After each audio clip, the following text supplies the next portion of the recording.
Hi friends, welcome to Market GM. நான் உங்கள் கணேஷ். எல்லாரும் எப்படி இருக்கீங்க friends? எல்லாரும் நல்லா இருக்கீங்களா? இன்னைக்கு இந்த வீடியோவில் நம்ம லாங் ஸ்ட்ராங்கிள் பார்க்க போகிறோம். இந்த லாங் ஸ்ட்ராங்கிள் வந்து ஒரு ஆப்ஷன் பையர் ஸ்ட்ராட்டஜி. இந்த ஸ்ட்ராட்டஜியை நம்ம பயன்படுத்தி மார்க்கெட்டில் மிகப்பெரிய அளவுக்கு பணத்தை சம்பாதிக்கலாம். அதுவும் ஒரு சின்ன அமௌண்ட்டை மட்டும் யூஸ் பண்ணி நம்மளால் பண்ண முடியும். ஓகேவா? இந்த ஸ்ட்ராட்டஜியை வந்து எப்போ நம்ம பயன்படுத்தணும்னு பார்த்தீங்கன்னா, மார்க்கெட்டில் ஒரு இண்டெக்ஸோ இல்லை ஒரு ஸ்டாக்கோ மிகப்பெரிய அளவில் ஏறும் இல்லைனா இறங்கும் நம்ம எதிர்பார்க்குறோம். ஆனால் அது எந்த சைடில் நடக்க போகுது நம்மளுக்கு தெரியல. அதாவது ஏறுமா இல்லை இறங்குமா நம்மளுக்கு கன்ஃபார்மாக தெரியல. அந்த மாதிரி நேரத்தில் இந்த ஸ்ட்ராட்டஜியை நம்ம பயன்படுத்தணும். இதுக்கு ஒரு உதாரணம் சொல்கிறேன். ஒரு கம்பெனியோடைய ஃபினான்ஷியல் ரிசல்ட் வந்து அனௌன்ஸ் ஆக போகுது.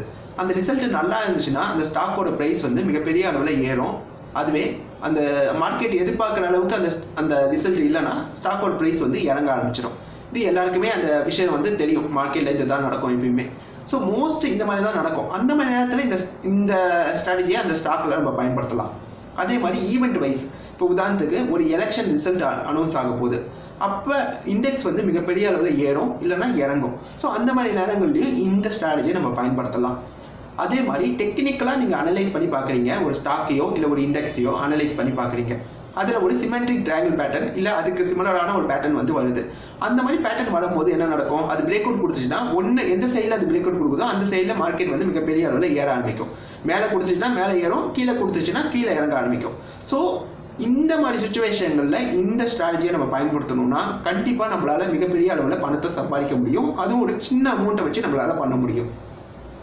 இப்போ இந்த ஸ்ட்ராட்டஜியில் இருக்க ஒரு சின்ன ட்ராபேக்கை சொல்லிடுறேன். என்னன்னா, இந்த ஸ்ட்ராட்டஜியில் வந்து ஈவெண்ட் பேஸ் பண்ணி தான் இருக்குது. அந்த ஈவெண்ட் நெருங்கும் போது, ரொம்ப பக்கத்தில் இருக்கும் போது இந்த ஸ்ட்ராட்டஜியை நீங்கள் பயன்படுத்தக்கூடாது. அந்த ஈவெண்ட்டுக்கு கொஞ்சம் நாள் முன்னாடி இருக்கும் போது தான் இந்த ஸ்ட்ராட்டஜியை நீங்கள் பயன்படுத்தணும். ஏன்னா நீங்கள் ரொம்ப பக்கத்தில் போய் அந்த ஈவெண்ட் நெருங்குற டைமில் நீங்கள் பண்ணீங்கன்னா உங்களுக்கு வந்து ப்ரீமியம் அமௌண்ட் வந்து ரொம்ப பெரிய அளவில் ஏறிடும். ஓகேவா? அதே மாதிரி மார்க்கெட்டில் வந்து அந்த இது வந்து ஃப்ளக்சுவேஷன் வந்து முன்னாடியே நடந்து முடிஞ்சிடும் சில நேரங்களில். ஓகேவா? அதனால் முன்னாடி நம்ம கொஞ்சம் நாள் முன்னாடி இந்த ஸ்ட்ராட்டஜியை பயன்படுத்தணும். அதாவது மார்க்கெட் அமைதியாக இருக்கிற நேரத்தில் இந்த ஸ்ட்ராட்டஜியை பயன்படுத்தணும். ஓகேவா?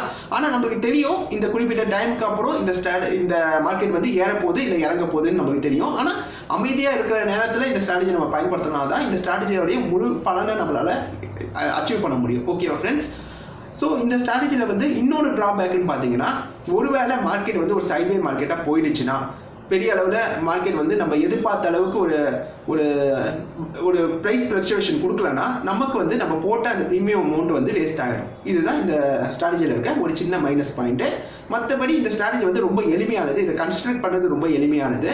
நீங்கள் என்ன பண்ணணும்னா, ஒரு கால் ஆப்ஷனில் வந்து ஒரு ஓடிஎம்மை பை பண்ணணும். அதே மாதிரி புட் ஆப்ஷனில் வந்து ஒரு ஓடிஎம்மை வந்து நீங்கள் பை பண்ணிடுவீங்க. ரெண்டு சைட்லையுமே பை தான் பண்ணுவீங்க. ஸோ உங்களுக்கு ப்ரீமியம் அமௌண்ட் வந்து ஒரு சின்ன ஒரு அமௌண்ட் இருந்தாலே உங்களால் இதை பண்ண முடியும். இந்த மோஸ்ட்லி வந்து எக்ஸ்பைரி டே அன்றைக்கி கூட இதை பண்ணலாம். பட் ஈவெண்ட் பேஸ் பண்ணி பண்ணுறதுக்காக தான் இந்த ஸ்ட்ராட்டஜியோட பேஸ் வந்து ஈவெண்ட் பேஸ் பண்ணி தான்.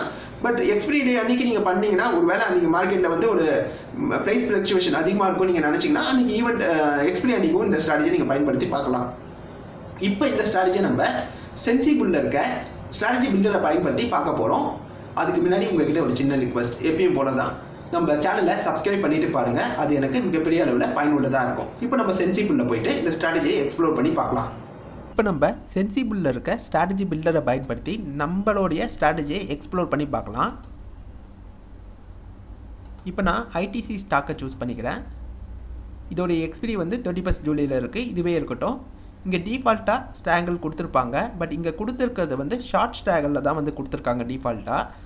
ஆனால் நம்ம இந்த வீடியோவில் பார்க்கறது வந்து லாங் ஸ்ட்ராங்கிள். அதனால் வந்து நம்ம ஸ்ட்ரைக் ப்ரைஸையே பயன்படுத்திக்கலாம்.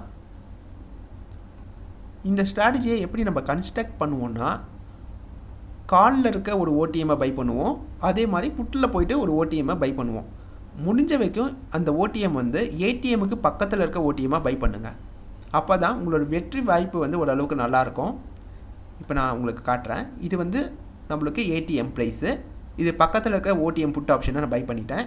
அதே மாதிரி இதுக்கு பக்கத்தில் இருக்க கால் ஆப்ஷனில் வந்து ஒரு கால் ஆப்ஷனை வந்து நான் பை பண்ணிட்டேன். ஓடிஎம்மை பை பண்ணிட்டேன். இப்போ இதுக்கு தேவைப்படுற அமௌண்ட்டுன்னு பார்த்தீங்கன்னா நம்மளுக்கு 7440 ரூபாய். நம்மளுக்கு லாஸ் ஆனாலும் மேக்ஸிமம் லாஸ் இந்த அமௌண்ட்டு தான். இதுக்கான வெற்றி வாய்ப்பு பார்த்திங்கன்னா 40% இருக்குது. மேக்ஸிமம் ப்ராஃபிட் வந்து அன்லிமிட்டடாக இருக்குது. இதுவே வந்து நம்ம கொஞ்சம் தள்ளி போனோம்னா, கொஞ்சம் தள்ளி போய் ஒரு ஓடிஎம்மை ரெண்டு சைட்லையும் நம்ம பை பண்ணோன்னா நம்மளோட வெற்றி வாய்ப்பு ரொம்ப கம்மியாகிடும், 14% வந்துடும். ஆனால் அமௌண்ட்டு கம்மியாகிடும், நம்ம தேவைப்படுற அமௌண்ட்டும் கம்மியாகிடும், நம்ம லாஸும் கம்மியாகிடும். பட் வெற்றி வாய்ப்பே வந்து ரொம்ப கம்மியாகிடும். நீங்கள் இந்த பே ஆஃப் டேபிளில் போய் பார்த்தா தெரியும். நான் இந்த பர்சன்டேஜில் வைக்கிறேன். ஸோ எக்ஸ்ட்ரீமாக ஐடிசியோட ஸ்டாக் ப்ரைஸ் வந்து கீழே போனால் மட்டும்தான் நமக்கு, கீழேயோ இல்லை மேலேயோ போனால் மட்டும்தான் நம்ம லைட்டாக ப்ராஃபிட் ஜோனுக்குள்ளேயே வருவோம். இல்லைனா நம்மளுக்கு வந்து லாஸில் தான் நம்ம கட்டின ப்ரீமியம் வந்து வீணாக தான் ஆகிடும். அதனால தான் நான் எப்பயுமே என்ன சொல்லுவேன்னா, ஏடிஎம் பக்கத்தில் இருக்க புட் ஆப்ஷனை 2 சைட்லையுமே பை பண்ணுங்கள். இந்த ஸ்ட்ராட்டஜியை வந்து நீங்கள் கன்ஸ்ட்ரக்ட் பண்ணணும்னு நினைக்கும் போது கொஞ்சம் ப்ரீமியம் அமௌண்ட் கொஞ்சம் அதிகமானால் கூட அந்த நியூஸால் கண்டிப்பாக, அந்த நியூஸ் ஈவெண்ட்டால் கண்டிப்பாக வந்து மார்க்கெட் ஏறும் இறங்கும்னா கண்டிப்பாக நீங்கள் வந்து ப்ராஃபிட் ஜோனுக்குள்ளே வந்துடுவீங்க. இப்போ இந்த மாதிரி நம்ம கன்ஸ்ட்ரக்ட் பண்ணும்போது ஐடிசி வந்து ஒரு 412 ரூபாய் ரேஞ்சுக்கு வந்தாலே நீங்கள் ஒரு 5000 ரூபாய் கிட்ட ப்ராஃபிட் எடுத்துருவீங்க. அதே மாதிரி ஒரு 437 ரூபாய் ரேஞ்சுக்குள்ளே போனாலே நீங்கள் ஒரு 4000 ரூபாய் ப்ராஃபிட் எடுத்துருவீங்க. நடுவில் ஒரு வேளை இன்பிட்வீன் இந்த ப்ரைஸில் வந்து முடிஞ்சிட்டா மட்டும்தான் நீங்கள் வந்து லாஸை வந்து சந்திக்கிற மாதிரி இருக்கும். அதாவது சைட்வேயில் போய் முடிஞ்சிருச்சுன்னா நீங்கள் லாஸ் மேக் பண்ணுற மாதிரி ஆகிடும். ஸோ இந்த ஸ்ட்ராட்டஜி இப்போ நான் ஏன் ஐடிசியை வச்சு நான் சொல்கிறேன்னா அதுக்கு ஒரு ரீசன் இருக்குது. இப்போ ஐடிசி பார்த்தீங்கன்னா இங்கே வந்து ஒரு சின்னதாக ஒரு பிரேக் அவுட் கொடுத்துச்சு. இந்த பிரேக் அவுட் கொடுத்து இன்றைக்கி நல்லாவே ப்ரைஸ் ஆனது ஏறி போயிட்டுருக்கு. ஓகேவா? ஸோ இந்த இடத்துல இங்கே ஒரு லைன் போட்டிருக்கேன் பார்த்தீங்களா, இந்த சப்போர்ட் லைனையும் அது உடச்சிருச்சுன்னா திருப்பி நல்லா நம்மளுக்கு மேலே ஏறிடும். ஐடிசி ஒரு 444 ரூபாய்க்கு கூட போகிறதுக்கு வாய்ப்புகள் இருக்குது. ஓகேவா? நான் சொல்கிறது வந்து ஒரு ஜஸ்ட் ஒரு வாய்ப்பு தான் சொல்கிறேன். ஸோ அப்படி போச்சுன்னா இது வந்து நல்ல ஒரு ப்ராஃபிட்டபிள் இதாக வந்துடும் எனக்கு. அதுக்காக இதை வச்சு நான் உங்களுக்கு எக்ஸாம்பிள் சொல்கிறேன். பட் இந்த மாதிரி டெக்னிக்கலாக ஒரு விஷயத்தை கண்டுபிடிச்சி நம்ம பண்ணும்போது நம்மளுக்கு ஒரு விஷயம் அட்வான்டேஜாக இருக்கும். அது என்னென்னா, ஒரு நியூஸ் பேஸ் பண்ணி ஒரு ஈவெண்ட்டை விட இது ஒரு வகையில் அட்வான்டேஜ் அதிகம். இதில் என்ன விஷயம் இருக்குன்னா, இந்த மாதிரி டெக்னிக்கலாக நம்ம கண்டுபிடிச்சி பண்ணும்போது ஐவி வந்து மோஸ்ட்லி வந்து இங்கே இன்க்ரீஸ் ஆகாது. ஒரு சிமெட்ரிக் ட்ரையாங்கிள் இருக்குதுன்னு வச்சுக்கலாம். ஒரு ப்ரைஸில் வந்து ஒரு சிமெட்ரிக் ட்ரையாங்கிள் இருக்குது, அது பிரேக் அவுட் நடக்க போகுதுன்னா அது இந்த இடத்துல பெருசாக அந்த ஐவியில் வந்து அது ரிஃப்ளெக்ட் ஆகாது. ஐவி கம்மியாக இருக்கும். இந்த ஐவி என்பது எதுக்குன்னு சொல்லிடுறேன். பொதுவாக இந்த ஐவி வந்து அதிகமாக இருந்துச்சுன்னா நீங்கள் கட்டுற அந்த ப்ரீமியம் அமௌண்ட் வந்து ரொம்ப அதிகமாகிடும். ஸோ நீங்கள் 2 சைடு வந்து ஆப்ஷனை பை பண்ணும்போது நம்ம ரொம்ப அதிகப்படியான அமௌண்ட்டை வந்து ப்ரீமியமாக கட்டிடுவோம். அப்போ ஈவந்தோ அது வந்து ப்ரைஸ் வந்து ரொம்ப பெரிய அளவில் மேலேயும் கீழே போனால் கூட உங்களோட வெற்றி வாய்ப்பு வந்து ரொம்ப கம்மியாகிடும். இதுக்காக தான் நான் சொல்கிறேன். இது ஈவெண்ட்டை பேஸ் பண்ணி வர விஷயங்களில், ஈவெண்ட்டை பேஸ் பண்ணி அதாவது ஒரு நியூஸ் பேஸில் வர்றது வந்து மோஸ்ட்லி ஐவி வந்து இன்க்ரீஸ் ஆகிடும். அந்த நியூஸ் வரத்துக்கு பக்கத்தில் போகும்போதே ஐவி இன்க்ரீஸ் ஆகிடும். பட் டெக்னிக்கலாக நீங்கள் ஒரு விஷயத்தை கண்டுபிடிச்சி அதை பேஸ் பண்ணி நீங்கள் ட்ரேட் பண்ணிங்கன்னா இந்த ஐவி வந்து பெரிய அளவில் அதில் சேஞ்ச் இருக்காது. ஓகேவா? இது வந்து ஒரு சின்ன ஒரு டிப்ஸ் மாதிரி உங்களுக்கு சொல்லிட்டேன். இப்போ இதுதான் இந்த மேக்ஸிமம் இந்த ஸ்ட்ராட்டஜி. இப்போ நான் விப்ரோவை வச்சு இந்த காட்டுறேன் உங்களுக்கு. ஏன் நான் இப்போ விப்ரோவை சூஸ் பண்ணுறேன்னா அதுக்கு ரீசன் இருக்குது. நாளைக்கு விப்ரோவில் வந்து ரிசல்ட் வந்து அனௌன்ஸ் ஆகுது. ஓகேவா? நாளைக்கு 17ஆம் தேதி அனௌன்ஸ் ஆகுது. இப்போ நம்ம வீடியோ வந்து 16ஆம் தேதி எடுத்துகிட்டு இருக்கோம். இந்த ரிலீஸ் ஆகிறது வந்து 17ஆம் தேதி தான் நீங்கள் பார்ப்பீங்க இந்த வீடியோவை. ஸோ நாளைக்கு வந்து இவங்க ரிசல்ட்டை வந்து ரிலீஸ் பண்ணுறாங்க. டிவிடெண்ட் பற்றியும் இவங்க சொல்ல போகிறாங்க அந்த ரிசல்ட்டில். ஒருவேளை இவங்க நல்லபடி இவங்களுடைய ரிசல்ட்டை கொடுத்தாங்கன்னா கண்டிப்பாக ஸ்டாக்கோட ப்ரைஸ் இன்னும் நல்லா ஏறும். ஒருவேளை அந்த ரிசல்ட் வந்து அந்த அளவுக்கு எதிர்பார்த்த அளவுக்கு இல்லைன்னா கீழே இறங்கிடும். இதுக்கு முன்னாடியே நேற்று இன்றைக்கி 2 நாளாகவே இந்த விப்ரோட ப்ரைஸ் வந்து ஒரு 50 ரூபாய் கிட்ட 10 ரூபாய் கிட்ட ஏறிடுச்சு. ஸ்டாக்கோட ப்ரைஸு இன்க்ரீஸ் ஆகிடுச்சு. ஸோ இப்போ நம்ம போய் விப்ரோவை சூஸ் பண்ணும்போது இதில் போய் பாருங்கள், இந்த ஐவி வந்து எவ்வளோ அதிகமாக இருக்குது பாருங்கள். இப்போ கொஞ்ச நேரத்துக்கு முன்னாடி ஐடிசி நம்ம பார்த்தோம். ஐடிசியில் எவ்வளோ கம்மியாக இருந்துச்சு. பட் இதில் எவ்வளோ இருக்குது பார்த்தீங்களா? ஐவி வந்து அதிகமாகிடுச்சு. இந்த ஐவி வந்து எவ்வளோக்குள்ளே இருந்தால் நல்லதுன்னா ஒரு 25க்கு மேலே இருந்தாலே மோஸ்ட்லி அவாய்ட் பண்ணிடுங்க. ஏன்னா நீங்கள் வந்து ஆப்ஷன் பையராக இருக்கும்போது இது உங்களுக்கு நல்லது இல்லை. கண்டிப்பாக அது வந்து உங்களுக்கு அதிகமான ப்ரீமியம் அமௌண்ட் எடுத்துகிட்டு போகும். இப்போ நான் உங்களுக்கு பண்ணியே காட்டுறேன். ஏடிஎம்மில் போய் நீங்கள் பை பண்ணுறீங்க வச்சுங்களேன், 2 சைடும் ஏடிஎம்மில் போய் பை பண்ணுறீங்க. ஓகேவா? ஸோ எக்ஸ்பிரி வைஸில் ரெண்டுமே ஒன்று தான். ஐடிசியும் ஒரே இது தான், நம்மளுக்கு இதுவும் ஒரே எக்ஸ்பிரி தான் வச்சுருக்கோம். பட் இதுக்கு நீங்கள் எவ்வளோ பே பண்ணுறீங்க பார்த்தீங்களா? 37,000 ஆல்மோஸ்ட் 38,000 நீங்கள் பே பண்ணுறீங்க. எவ்வளோ பே அமௌண்ட்டை நீங்கள் வந்து ப்ரீமியமாக பே பண்ணுற மாதிரி இருக்குது பாருங்கள். அதே மாதிரி நீங்கள் பே பண்ணால் கூட அந்த பே வந்து உங்களுக்கு ஒர்த்தாக இருக்கான்னு பார்த்தீங்கன்னா இருக்காது. இங்கே பாருங்கள், 2% மேலே ஆகும்போது மட்டும்தான், அதாவது ரொம்ப எக்ஸ்ட்ரீமாக வந்து விப்ரோவோட ஷேர் ப்ரைஸ் வந்து கீழேயோ மேலேயோ போனால் மட்டும்தான் உங்களுக்கு வந்து ப்ராஃபிட் ஜோனுக்குள்ளேயே நீங்கள் வருவீங்க. ஓகேவா? அதனால தான் நான் சொல்கிறேன், எப்பயுமே நான் சொல்கிறது என்னென்னா, முடிஞ்ச வரைக்கும் நியூஸ் வரத்துக்கு ரொம்ப நாளைக்கு முன்னாடியே அந்த இந்த ஸ்ட்ராட்டஜியை வந்து நீங்கள் யோசித்து கன்ஸ்ட்ரக்ட் பண்ணி வைக்கணும். ஒரு நியூஸ் வரும், இந்த டைமில் இந்த நியூஸ் எல்லாம் வரும் அப்படின்னு சொல்லி நீங்கள் பண்ணிங்கன்னா ஓகே. ஏன்னா அப்போ நீங்கள் கம்மியான விலைக்கு இதை வாங்கிடுவீங்க. இந்த ஐவி வந்து கம்மியாக இருக்கும், அப்போ ப்ரீமியம் ப்ரைஸும் கம்மியாக இருக்கும், அப்போ நீங்கள் வாங்கிடுவீங்க.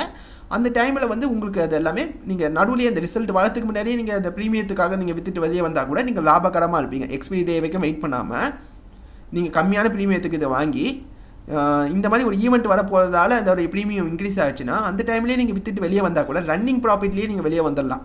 எக்ஸ்பைரி வைக்க கூட எடுத்துகிட்டு போக வேண்டிய அவசியம் இல்லை. ஆனால் ஒரு ஈவெண்ட் வரப்போகுது, அது கன்ஃபார்மாக அந்த டேட் அனௌன்ஸ் ஆகிடுச்சுன்னா ஆட்டோமேட்டிக்காக வந்து இங்கே ஐவி இன்க்ரீஸ் ஆகிடும். ஐவி இன்க்ரீஸ் ஆன பிறகு அந்த ப்ரீமியத்தை நீங்கள் அதிக விலைக்கு கொடுத்து வாங்கினீங்கன்னா உங்களோட வெற்றி வாய்ப்பு என்பது கம்மியாயிடும். அதுவும் இந்த மாதிரி ஸ்ட்ராட்டஜி நீங்கள் பயன்படுத்தும் போது ஓகேவா.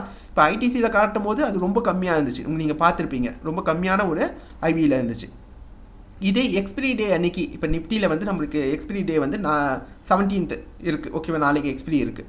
இந்த எக்ஸ்பிரி டேயில் போய் பார்க்கும்போது ஐவி வந்து ஒன்றும் பெருசாக இல்லை ஓகேவா. இந்த மாதிரி டைமில் கூட நீங்கள் வந்து சின்னதாக வந்து இந்த ஸ்ட்ராட்டஜியை வந்து பயன்படுத்தி பார்க்கலாம். ஒருவேளை மார்க்கெட்டில் மிகப்பெரிய ஒரு ஏற்றமோ இறக்கமோ வந்துச்சுன்னா அதை யூஸ் பண்ணி நீங்கள் ப்ராஃபிட் எடுக்கலாம். பட் இது வந்து கொஞ்சம் ரிஸ்க். ஏன்னா எக்ஸ்பிரி டேட்னா அது ஒரு நாள் தான் உங்களுக்கு டைம் இருக்கும். இன்றைக்கி வாங்கினீங்கன்னா நாளைக்கு முடிஞ்சிடும் உங்களுக்கு ஓகேவா.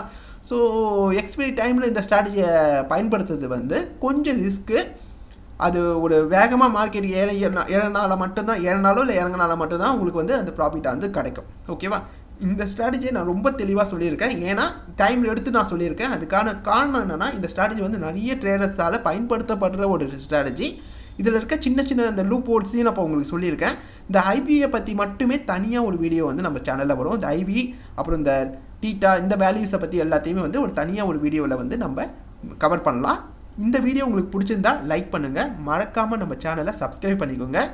ஏதாவது டவுட் இருந்துச்சுன்னா கமெண்ட்ஸில் கேளுங்க, நான் உங்களுக்கு எனக்கு தெரிஞ்ச விஷயங்களை உங்களுக்கு எக்ஸ்பிளைன் பண்ணுறேன் ஓகேவா. Take care, bye by.